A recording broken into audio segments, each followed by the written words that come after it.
If you had 24 hours to live, what would you do in your last Spend it with my kids and my family, my wife. Yeah. You wouldn't do any like intrusive thought things, like, you know, nothing crazy. I always think about that, you know. No, you're thinking about doing that for the gram. You think about doing that for the social media. Yeah. You think about doing that. You have to stop thinking about doing stuff for other people and doing it for yourself. Yeah. And the best play, and if I ask you the question, and your answer to be anything other than spending it with the people you love, there's something wrong with you. Okay, if you could have both options, obviously, like, yes, you have it with your family. What would like your intrusive thoughts be like? What would one crazy thing? You know, as like a child, you say like, I know this sounds so wrong. Like, I'd go around and like murder everyone. No, okay, not murder everyone. What is that? Not murder, but like do just, I don't know, jump off buildings. Are you my brother? Or rob a car, you know, like, I mean, not to say would ever do it, you know? I don't know, it's just like, you know, as a kid, you don't have those intrusive thoughts with your friends. No. Here's the thing, and I know that I sound like a very old grumpy man. The older you get, the more stability and peace you want in your life. Yeah. And the whole crazy ideas, I wish I do this and do this. Like, actually, grow up. Like, when you grow up, and as a matter of fact, how old are you? Me, I'm 29 now. You're 29. How old are you? Old enough. Okay. 29 and old enough. Yeah. So you have at the age of 29. Yeah. You are already more exposed to many things more than I am ever when I was 29. Yeah. I didn't get because also like I didn't have the internet, I didn't have the experience, I didn't have the exposure, I didn't have the luxury to travel. You're already at your 20s, and people in their teens have already done so much that my generation didn't do, maybe even later in their 30s or 40s. No. So even with that, me not doing anything, and when you grow older in life, you're actually hardly impressed by anything anymore.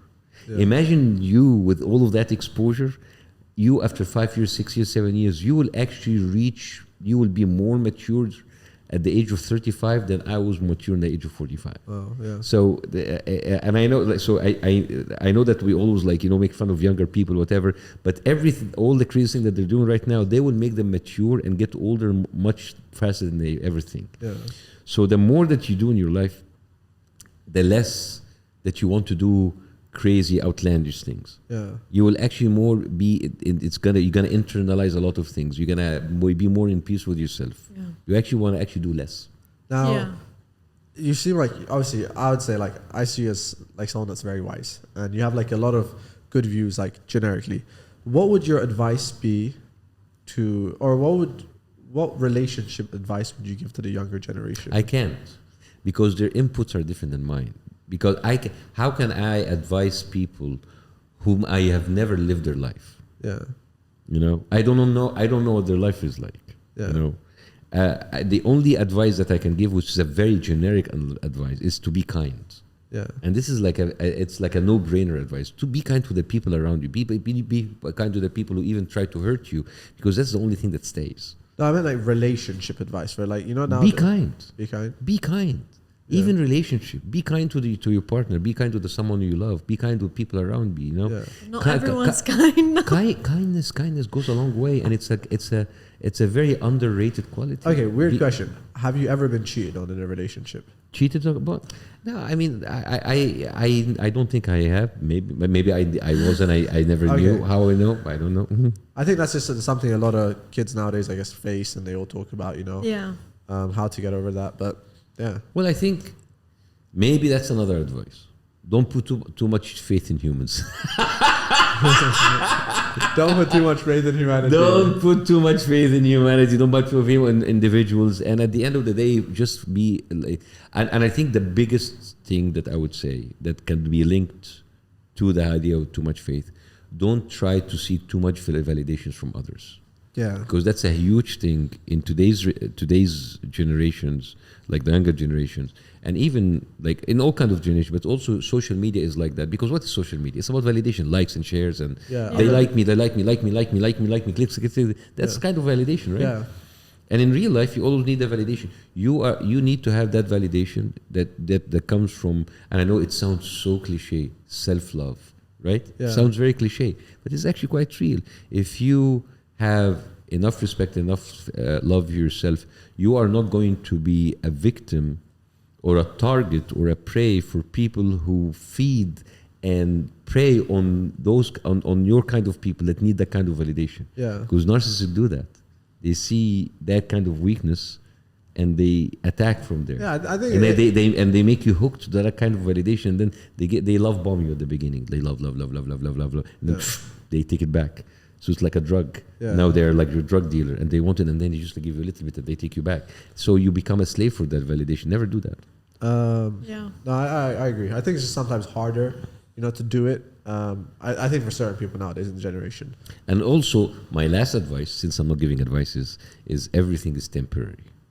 The hurt is temporary, the pain is temporary, the sadness is temporary, the feeling that you get because someone cheated upon you is temporary, the failure is temporary, right? Yeah, I think the anger is temporary, the sadness is temporary, even the success is temporary, everything in this life is temporary. Yeah, this too shall pass. It's like something that everyone says.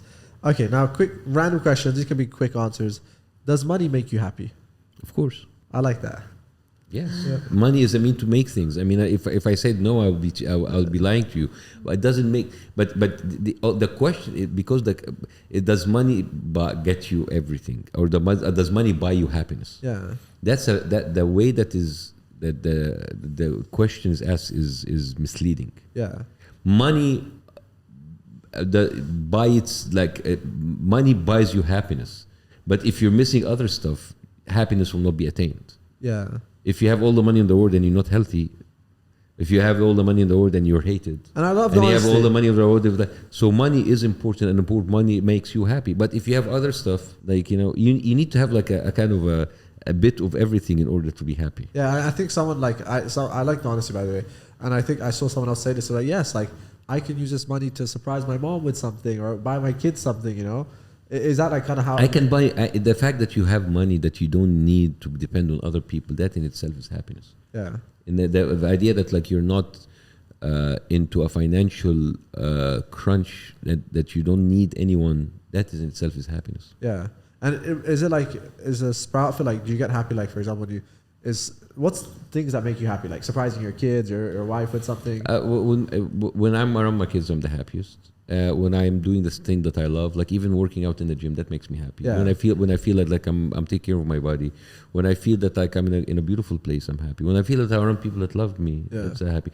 But the happiest also like when I'm on stage and I'm doing a good show and people connect with me on stage.